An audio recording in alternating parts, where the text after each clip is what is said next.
हम लोग ये कह रहे हैं कि 0 से 15 साल तक, मतलब 10वीं 12वीं तक बच्चों को इतनी अच्छी शिक्षा दी जाए कि वो आगे चलकर व्यवस्था पर बोझ न बने। और इसको करने के लिए हम लोग को 10 वर्ष लगेंगे। ये भी बात मैं कह रहा हूं, ये चीज आसानी से हो नहीं सकती है। इसको करने में करीब 5 लाख करोड़ रुपया खर्च होगा। हर साल इसको हम लोग 50,000 करोड़ रुपए खर्च करके करेंगे, और जिसके तहत बिहार के हर प्रखंड में नेतरहाट जैसा एक विश्व स्तरीय विद्यालय हम लोग हर साल बनाएंगे, ताकि अगले 5 वर्षों में कम से कम हर प्रखंड में 5 नेतरहाट जैसे विद्यालय जरूर बन जाएं। अब आपका यह सवाल होगा, तब तक जब तक आप ये सुधार करोगे तब तक अभी जो बच्चे पढ़ रहे हैं उनका क्या होगा?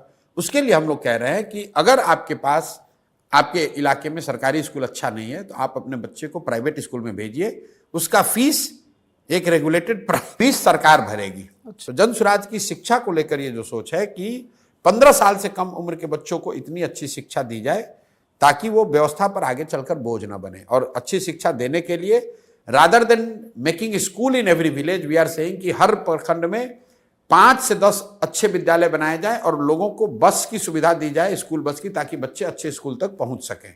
और जब तक ये व्यवस्था को बनाने में जो 5 साल समय लगे, 10 साल, तब तक लोगों को प्राइवेट स्कूल में पढ़ने का ऑप्शन दिया जाए। दूसरी बात जो हम लोग कर रहे हैं रोजगार की, 15 साल से 50 साल की उम्र के लोगों को अब वापस आप पढ़ाकर डॉक्टर इंजीनियर नहीं बना सकते हैं। उनके हाथ में स्वरोजगार के लिए पूंजी दिया जाए।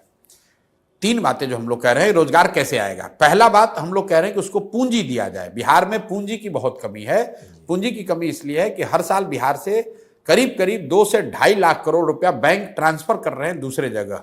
ये बिहार का पैसा है। बिहार का अगर सीडी रेशियो आप देखेंगे तो यहाँ देश के सीडी रेशियो 70 है, यहाँ पर 40 है। उसका मतलब यह है कि बिहार के लोग जो पैसा बिहार में जमा करते हैं, बैंक वो पैसा बिहार में इन्वेस्ट न करके बिहार के बाहर करते हैं। पिछले वर्ष बिहार में 4,21,000 करोड़ रुपया लोगों ने जमा किया बैंकों में। बैंकों ने लोन के तौर पर 1,61,000 करोड़ रुपया वापस दिया। बाकी पैसा कहां गया? बाकी पैसा चला गया गुजरात, कर्नाटक, तमिलनाडु, मध्य प्रदेश, महाराष्ट्र, जहां पर लोगों उद्योग धंधे लगा रहे हैं। तो हम लोग की सोच ये है कि 3 चीज करके यहां रोजगार, स्वरोजगार पैदा किया जा सकता है। पहला, बैंकों के साथ मिलकर काम किया जाए ताकि यहां पूंजी उपलब्ध हो। ये 2 लाख करोड़ रुपया जो बिहार के लोगों का पैसा है जो बाहर जा रहा है वो बिहार में ही रहे। बिहार के लोगों को लोन मिले ताकि लोग अपना घर बनाएं, उद्योग लगाएं, कृषि में काम करें। दूसरी बात हम लोग कह रहे हैं मनरेगा को कृषि से जोड़ने की, कि जो मनरेगा का पैसा है, मनरेगा का मजदूर है, जो भी किसान बिहार में फूड ग्रेन से मूव होके कैश क्रॉप की ओर जाएगा, उसको मनरेगा का किसान नहीं, मनरेगा के तहत उसको मजदूर फ्री दिया जाए। उससे क्या होगा कि लैंड की प्रोडक्टिविटी बढ़ेगी और बहुत बड़ी संख्या में जो एग्रीकल्चर से जुड़े हुए मजदूर हैं जो पंजाब हरियाणा जा रहे हैं, उनको यहीं पर मजदूर मिलने लगेंगे। क्योंकि जमीनी सच्चाई ये है कि जहां लाखों लोग, बिहार के लोग बाहर जाकर खेती में खेतों में मजदूरी कर रहे हैं, बिहार के खेतों में काम करने के लिए मजदूर नहीं है।